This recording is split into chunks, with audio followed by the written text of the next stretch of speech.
Shalom Bapak Ibu Saudara yang dikasihi Tuhan. Puji Tuhan. Kita mau dengar firman sama-sama ya. Yuk siapkan hati kita, siapkan Alkitabnya. Dan biar kita berdoa dulu. Nanti Roh Kudus akan tuntun dan ajar kita semua untuk ngerti apa yang akan disampaikan. Kita berdoa. Terima kasih Tuhan Yesus untuk semua yang sudah Engkau berikan buat kami. Engkau sudah menebus kami, Engkau sudah bangkit dari kematian. Sekarang hari depan penuh harapan ada di depan kami. Kami tahu kami akan melangkah bersama dengan Tuhan. Kami gak perlu takut dengan segala macam perubahan yang ada di depan kami. Kami perlu ambil keputusan untuk berani berjalan bersama dengan Tuhan. Karena perubahan pasti datang. Masalah pasti datang. Tapi kemenangan juga akan datang.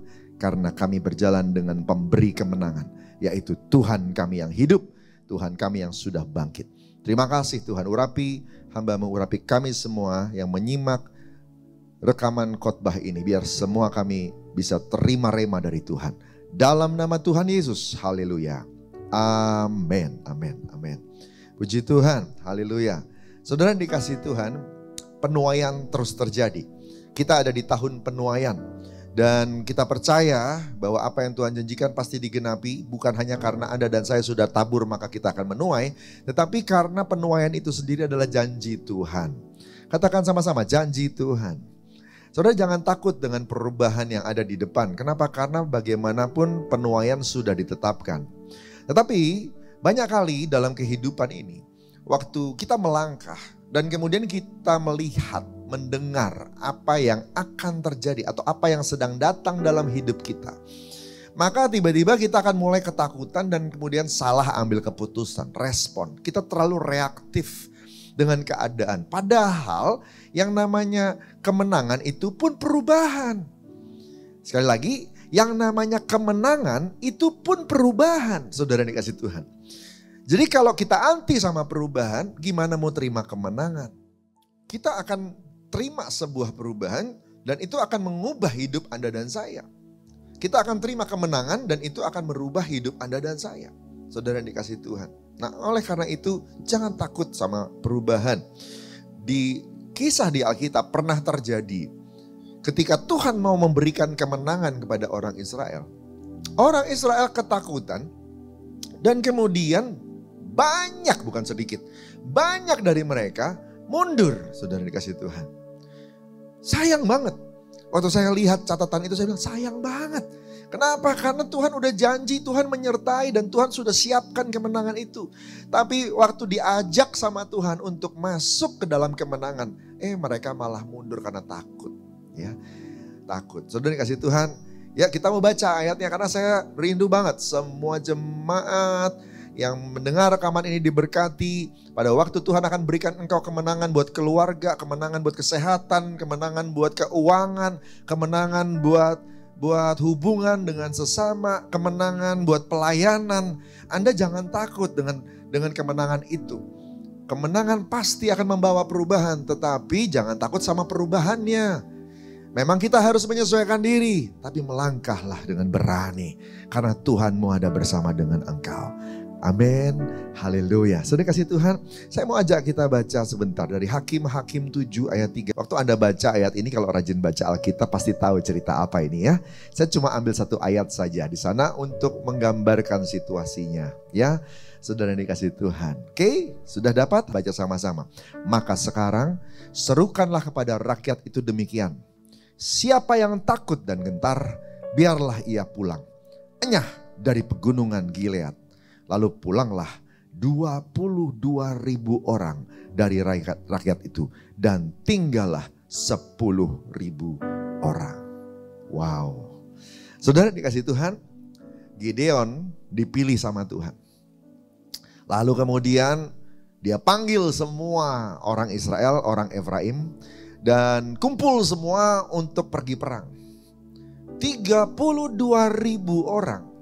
Dengar ya. 32.000 orang meresponi panggilan Gideon itu. Lalu kemudian Tuhan bilang, masih terlalu banyak yang ikut. Jangan-jangan nanti kalau menang, mereka akan bilang, oh kami menang karena kami banyak. Lalu kemudian mereka lupa bahwa mereka menang karena Tuhan. Oh haleluya. Garis bawahi ini saudara yang dikasih Tuhan ya. Kalau nanti diberkati, kalau nanti lihat mujizat, kalau nanti lihat pemulihan, kalau nanti lihat kesembuhan, ingat yang lakukan semuanya Tuhan. Amin. Ya, Tuhan tidak mau kita lupa bahwa ini Tuhan yang lakukan. Nah saudara dikasih Tuhan. Nah lalu kemudian diminta sama Gideon. Tuhan bilang sama Gideon, ya coba dikurangin supaya semuanya tahu bahwa ini kemenangan nanti dari Tuhan.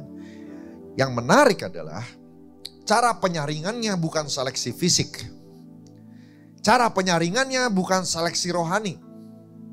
Ternyata cara penyaringan pertamanya adalah seleksi mental, saudara. Ya, bukan kamu senjatanya apa, kamu pengalamannya berapa tahun, bukan kamu seragamnya apa, warnanya apa, kamu dekatnya sama siapa, kamu orangnya siapa, kelompok inikah, kelompok itukah, bukan ya. Saudara, penyaringannya ternyata adalah mental. Pertanyaannya cuma satu, yang takut pulang, ya. Nah saudara, waktu dibilang yang takut silahkan pulang, kaget ya. Mungkin Gideon kaget ya. Jangankan Gideon, saya yang baca pun kaget ya. Bahwa ternyata dari 32.000, 22.000 takut. Dan yang tinggal itu 10.000. Dari 32.000, 22.000 mundur. Tinggal 10.000. Saya hitung pakai kalkulator, itu sisa 31%. 31% itu lebih kecil dari sepertiga. Karena sepertiga itu 33%. Saudara dikasih Tuhan.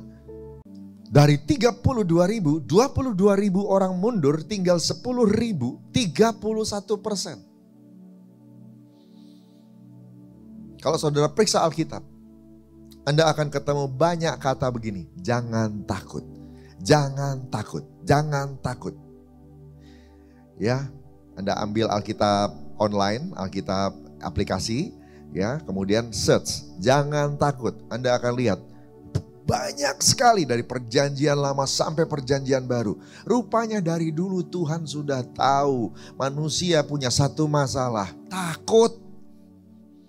Bahkan untuk sesuatu yang baik buat hidupnya saja, dia takut. Kenapa? Karena berubah. Nanti kalau Tuhan kasih perubahan yang baik ini, hidupnya berubah. Akan ada yang dia harus sesuaikan diri. Mungkin ada yang harus dia hentikan, mungkin ada yang harus dia lepas, mungkin ada yang harus dia buang. Walaupun ada keuntungan-keuntungan yang datang menggantikan semua perubahan tadi.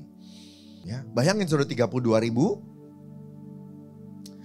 ternyata takut 22.000. Pasukan apa itu? Yang perang tapi pada takut semua. Memang mengerikan. Ya, kalau sampai 32.000 orang itu semuanya jadi ikut perang, malah mungkin akan membawa malapetaka buat yang 10.000. Karena ketika ditakut-takutin sama musuh, bisa-bisa mereka yang kabur duluan. Ya, nanti malah ngerusak yang 10.000. Betul juga. Memang nomor satu pertanyaan itu harus mental dulu. Harus mental pemenang. Hanya pemenang yang bisa benar-benar menang. Hanya yang mentalnya pemenang yang bisa benar-benar siap untuk terima kemenangan. Saya berdoa supaya semua yang menyaksikan rekaman ini, rekaman khotbah ini, Anda semua adalah pemenang. Katakan amin. Jangan takut. Tuhan berjalan bersama denganmu. Tuhan penolongmu. Allah yang hidup itu sudah bangkit. Dia memang mati tapi mati untuk menebus Anda dan saya. Tapi di hari ketiga dia bangkit untuk memberikan kemenangan itu kepada Anda dan saya. Yang setuju dan percaya sama saya katakan amin. Amin, haleluya. Amin, saudara yang dikasih Tuhan. Puji Tuhan ya. Saudara dikasih Tuhan, saya mau ajak kita nyanyi dulu satu lagu ya. Haleluya. Yuk.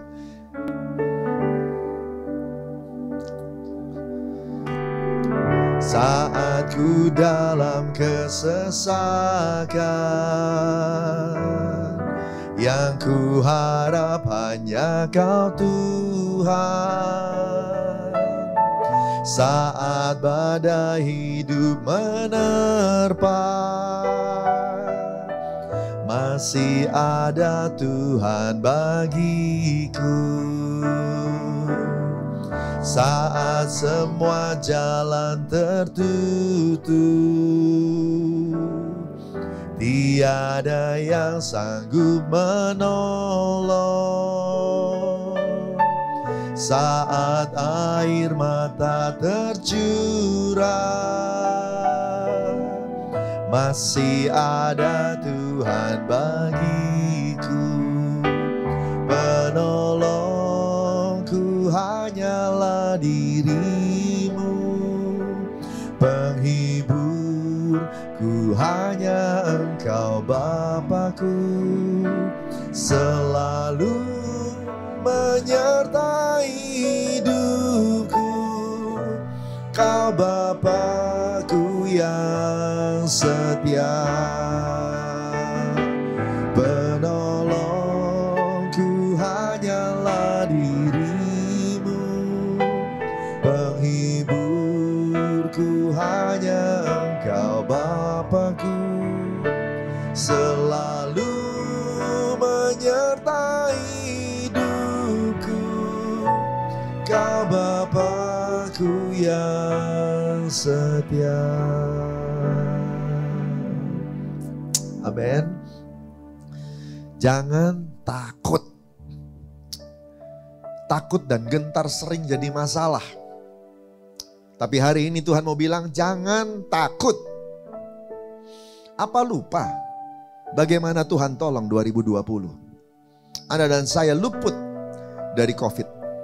Apa Anda lupa bagaimana Anda dan saya hari ini ada? Bahkan kalaupun Anda kena COVID, Tuhan yang sembuhkan. Kenapa kita takut ketika perubahan sedang datang? Ada yang bilang krisis ekonomi datang. Ada yang bilang ancaman PHK datang. Ada yang bilang ini, ada yang bilang itu. Harga-harga naik dan sebagainya dan sebagainya. Dari zaman ke zaman perubahan selalu ada. Kita harusnya kuat untuk menghadapinya. Apalagi sebagai orang Kristen. Engkau tahu engkau tidak pernah jalan sendirian. Roh Kudus bersama dengan Anda dan saya, engkau tetap keluar sebagai pemenang apapun tantangannya. Karena kemenangan itu sudah diberikan sama Tuhan Yesus 2000 tahun yang lalu. Kebangkitan di hari Paskah itu jadi kebangkitan buat Anda dan saya semua. Yang setuju sama saya katakan amin. Saudara yang dikasihi Tuhan, jangan takut berubah. Salah satu penyebab ketakutan itu datang adalah perubahan. Yang sering ditakutkan adalah perubahannya. Bukan masalahnya. Tuhan mau beri kemenangan. Tapi kemenangan itu artinya ada perubahan. Ya. Misalnya yang pasif harus jadi aktif supaya kemenangan itu nanti bisa bertahan. Atau sebaliknya, yang tadinya terlalu aktif ke satu area, ke satu bidang, satu kegiatan, ke suatu kecenderungan keputusan, ke suatu prioritas. Rubah. Di bagian itu tolong dibuat jadi pasif. Supaya kemenanganmu nanti bisa bertahan. Begitu. Ada perubahan yang harus engkau lakukan. Yang tadinya pasrah dirubah sama Tuhan jadi pejuang. Atau yang tadinya terlalu banyak gerak. Sama Tuhan dibelajar agak kurang gerak. Lebih banyak doa. Lebih banyak tahan diri. Perubahan ini memang harus terjadi. Tapi ujungnya tetap sama. Kemenangan. Tepuk tangan buat Tuhan kita. Katakan haleluya. Kemenangan, saudara kasih Tuhan. Ya, saudara, menarik. Ternyata dunia psikologi sudah menemukan beberapa temuan di dalam ilmu kejiwaan. Kenapa manusia sejatinya itu banyak yang takut berubah? Kenapa manusia itu takut berubah?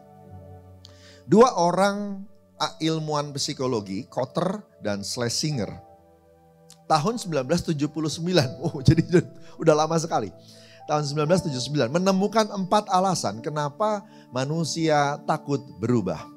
Yang pertama, karena takut kehilangan sesuatu yang berharga. Dia mau kemenangan, tapi dia gak mau yang berharga itu nanti hilang. Kadang-kadang untuk sebuah kemenangan, ada hal-hal yang harus engkau lepas. Ada hal-hal yang harus engkau buang. Bisa jadi itu harga dirimu. Bisa jadi itu identitas kadang-kadang. Harus dirubah, disesuaikan. Supaya menang.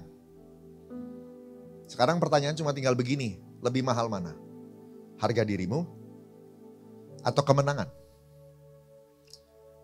Engkau jaga-jaga, engkau pertahankan terus kesombonganmu itu, tapi kau gak akan pernah dapat kemenangan. Atau engkau melihat kemenangan itu sebagai sesuatu yang penting, sehingga gak apa-apa deh, harga dirinya disesuaikan. Haleluya. Saudara dikasih Tuhan, jangan takut kehilangan. Tuhan gak pernah merubah posisimu di matanya. Dari awal sejak engkau diciptakan, bahkan sebelum engkau mencintai Tuhan, Dia sudah mencintai Anda lebih dulu. Jadi kenapa engkau takut sekali ketika manusia memandang dirimu berubah? Bukankah yang penting Tuhan tidak pernah berubah memandang diri kita? Amin. Jadi jangan takut kehilangan sesuatu yang berharga. Pengakuan manusia lain, apalagi yang dipandang orang berharga ya. Kenyamanan, apalagi harta, ya. Mau untung, mau besar, mau nuai, tapi gak mau nabur. Bahkan perpuluhan pun dipermasalahkan. Haleluya. Saudara dikasih Tuhan, mau cuan tapi gak mau bayar harga. Payah. Saudara dikasih Tuhan, kalau buat hukum ekonomi ya, saudara yang seperti itu aneh. Kenapa? Karena semua orang tahu yang namanya keuntungan besar harus investasi. Ya. Jadi pasti harus ada tabur-taburnya, begitu. Saudara dikasih Tuhan, ya. Yuk belajar, berani. Jangan takut sama perubahan. Lihat kemenangan. Lihat kalau engkau maju, kalau engkau berjalan bersama dengan Tuhan. Biarpun ada harga-harga yang harus kita bayar, kita akan raih kemenangan yang lebih besar yang Tuhan sediakan untuk keluarga dipulihkan, untuk keuangan diberkati, untuk kesehatan, untuk pelayanan yang dipakai Tuhan lebih lagi. Beri tepuk tangan buat Tuhan Yesus. Katakan haleluya. Yang kedua, saudara dikasih Tuhan. Kenapa manusia takut berubah? Karena gagal memahami perubahan itu sendiri. Dia gagal memahami. Dia pikir dia gak bakal menang. Dia cuma dirugikan lewat perubahan itu. Dia gak bisa lihat bahwa perubahan adalah proses menuju kemenangan. Dia gak bisa lihat bahwa ini semua akan mendatangkan kebaikan. Dia gagal paham. Saya berdoa semua yang menyaksikan rekaman ini tidak ada yang gagal paham. Katakan amin. Ya. Untuk sebuah kemenangan diberikan, Tuhan itu Bapa yang baik. Sambil menunggu kita menerima kemenangan itu, kita dipersiapkan untuk kita nanti kuat menerimanya, kita siap menerimanya, dan oleh karena itu perubahannya pelan-pelan sedang terjadi, ya, untuk menyiapkan kita. Mungkin kalau kita rindu agar suami kita dipulihkan, ibu atau anak-anak dirubah jadi lebih sabar. Pelan-pelan, supaya nanti kalau si bapak pulih, ibu dan anak-anak siap terimanya. Atau mungkin pelan-pelan dirubah sama Tuhan. Tuhan mau pulihkan keuanganmu. Tapi kalau hari ini langsung dikasih jeblak gitu ya. Tiba-tiba langsung dikasih keuangan yang besar begitu. Apa yang terjadi? Bisa-bisa semua prioritas berubah. Yang tadinya uang buat sekolah jadi buat jalan-jalan. Macam-macam yang gak perlu gitu. Yang harusnya gak perlu beli mobil, gak perlu beli TV, jadi beli. Padahal uangnya tadinya rencananya kalau uangnya sedikit-sedikit, tadinya mau dibeli komputer buat sekolah dan sebagainya. Gara-gara kebanyakan.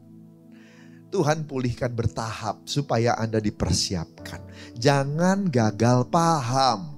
Pahami proses itu justru sedang siapkan kita menuju kemenangan. Jalan sama Tuhan pasti menang. Hanya tinggal begini, menangnya kalau nggak sekarang besok, kalau nggak besok minggu depan, kalau nggak minggu depan bulan depan, kalau nggak bulan depan tahun depan. Tetapi proses menuju kemenangan itu pasti. Di sini yang namanya umat beriman. Di sini yang namanya orang percaya. Kalau ada yang bilang, masa sih berarti nggak percaya. Tapi kalau engkau tahu ini Tuhan lagi kerja, percaya, jalan. Jalan sama Tuhan, perubahan sedang terjadi. Jangan gagal paham. Yang setuju sama saya katakan haleluya. Puji Tuhan. Salam kiri, salam kanan bilang jangan gagal paham. Haleluya. Tuhan pasti kasih kemenangan. Puji Tuhan. Penolongku hanyalah dirimu, penghiburku hanya Engkau Bapakku, selalu menyertai hidupku. Kau Bapakku yang setia. Sekali lagi. Penolongku hanyalah dirimu, penghiburku hanya Engkau Bapakku, selalu menyertai hidupku. Kau Bapakku yang setia. Amin. Yang ketiga, kenapa orang takut sama perubahan? Karena takut dibilang gak wajar. Karena takut ada orang lain yang bilang, ih kamu beda ya, kamu gak mau sama ya, kamu beda banget ya. Saudara dikasih Tuhan, karena pendapat manusia lain. Kenapa dia takut perubahan? Dia takut dinilai oleh manusia lain. Haleluya. Emang waktu saudara kalah, waktu saudara gagal, manusia lain bisa nolong?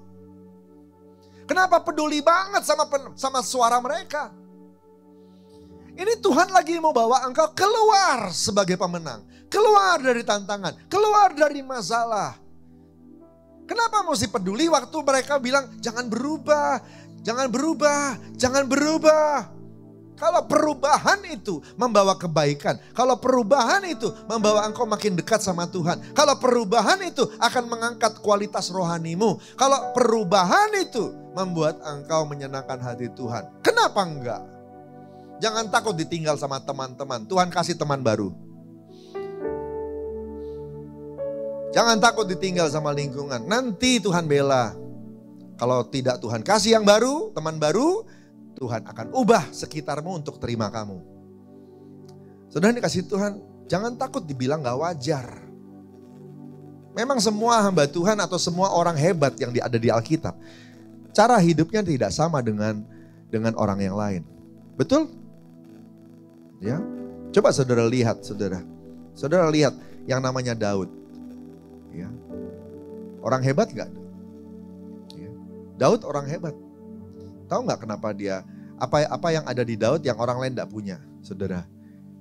7 kali setiap hari dia selalu datang dan berdoa.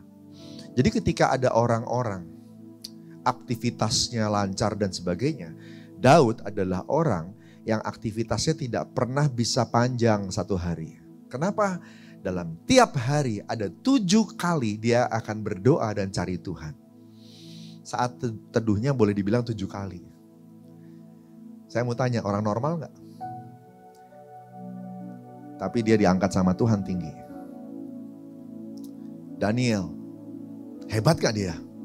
3 kali sehari, selalu naik ke loteng dan berdoa ke arah Yerusalem. Aneh kan? Orang lain bisa melakukan kegiatan bebas-bebas, Daniel enggak. Daniel membatasi dirinya. Begitu sudah waktunya untuk berdoa, dia berdoa. Dia gak peduli sama rapat, sama pertemuan lain dan sebagainya. Dia punya waktu 3 kali satu hari berdoa memandang kepada Yerusalem. Kiblatnya ke Yerusalem. Saudara dikasih siapa lagi? Saya bisa sebutin semua. Semua punya cara hidup yang beda banget sama orang lain. Kenapa? Justru karena keunikan mereka itu datang atau jadi karena mereka ngikutin Tuhan yang memberi mereka kemenangan. Memberi mereka kemenangan. Jangan takut sama pendapat manusia. Yang penting dengerin pendapat Tuhan. Tuhanlah yang memberikan engkau kemenangan dan kekuatan dan pemulihan. Katakan amin. Terakhir, kenapa banyak orang takut berubah? Karena toleransi mereka rendah terhadap proses. Karena toleransi mereka rendah terhadap penyesuaian. Khususnya saya mau bicara buat anak-anak muda yang katanya hari-hari ini mereka itu begitu rentan. Kalau Anda dengar berita media massa, berita-berita yang ada, PHK hari-hari ini terjadi banyak sekali, itu justru kepada generasi muda. Kenapa?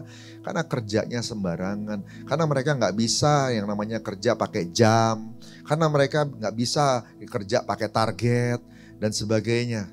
Seenaknya. Saudara yang dikasih Tuhan, kamu mau besar, kamu harus menyesuaikan diri dengan yang lebih besar. Waktu kamu masuk sebuah perusahaan itu lebih besar dari kamu. Dan lagian perusahaan itu sudah berdiri sebelum kamu ada. Jadi waktu kamu masuk ke situ, engkau yang harus menyesuaikan diri dengan tempat itu. Engkau masuk dalam pelayanan di sebuah gereja. Gereja itu sudah ada sebelum kamu ada. Sudah ada banyak hal di sana dan semua orang yang ada di sana ngikutin. Ya begitu kita masuk ke situ, melayani di situ, ya ikutin dulu lah. Nanti kalau posisimu sudah cukup tinggi, suaramu sudah, kredibilitasmu sudah cukup baik, nanti kamu bisa kasih masukan untuk lakukan perubahan. Tapi waktu baru masuk aja dulu, menyesuaikan diri dulu. Kalau berubah itu engkau takuti, engkau gak mau meninggalkan kenyamananmu, engkau punya toleransi rendah terhadap penyesuaian. Jangan salahin Tuhan kalau nanti gagal. Kenapa? Karena sebenarnya Tuhan sudah siapkan kemenangan. Hanya jalannya bukan jalanmu, tapi jalannya adalah jalan Tuhan. Firman Tuhan bahkan sudah ada sebelum pendetamu ada. Jadi kamu suka atau kamu gak suka, kalau firman sudah bicara, kita semua harus menyesuaikan diri. Karena firman punya otoritas lebih tinggi dari semua hamba Tuhan. Katakan amin. Toleransi kita tingkatkan. Jangan takut sama perubahan. Jangan takut sama penyesuaian. Karena Tuhan mau kasih kemenangan. Kalau Anda baca cerita Gideon selanjutnya. Akhirnya cuma terseleksi 300 orang. Cuma 300 orang yang lulus ujian. Dan waktu mereka perang, tugas mereka yang 300 itu ternyata bukan ngayunkan pedang, senjata, ngelawan musuh, ngebunuh dan sebagainya. Saudara tahu, malam-malam mereka cuma naik mengepung perkemahan musuh, lalu kemudian sama-sama ambil kendi, pecahin bareng-bareng, lalu kemudian ambil obor dan ambil senjata, tepok-tepok, bunyi-bunyi begitu, bikin ribut. Tugas 300 orang itu cuma begitu. Yang perang Tuhan sendiri di tengah-tengah mereka. Dan semua musuh mati. Kenapa? Karena yang perang Tuhan. Betapa konyolnya mereka yang 32.000 yang pulang karena ketakutan. Konyol. Kenapa? Dari awal sebenarnya yang perang, rencananya yang perang itu Tuhan bukan Anda.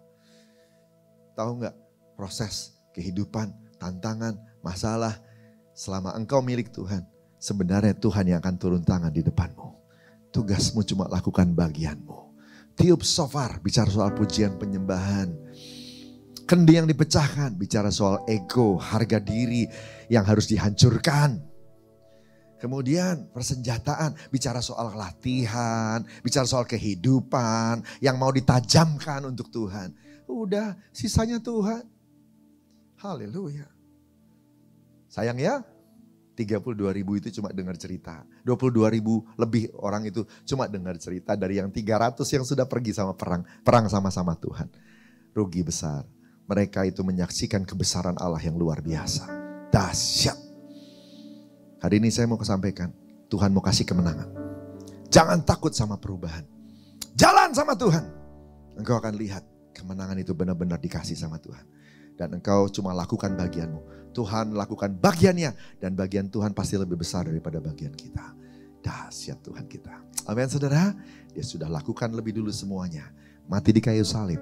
Bangkit dari kematian. Ngalahkan maut. Saudara dikasih Tuhan. Tugas kita sekarang tinggal percaya dan jalan.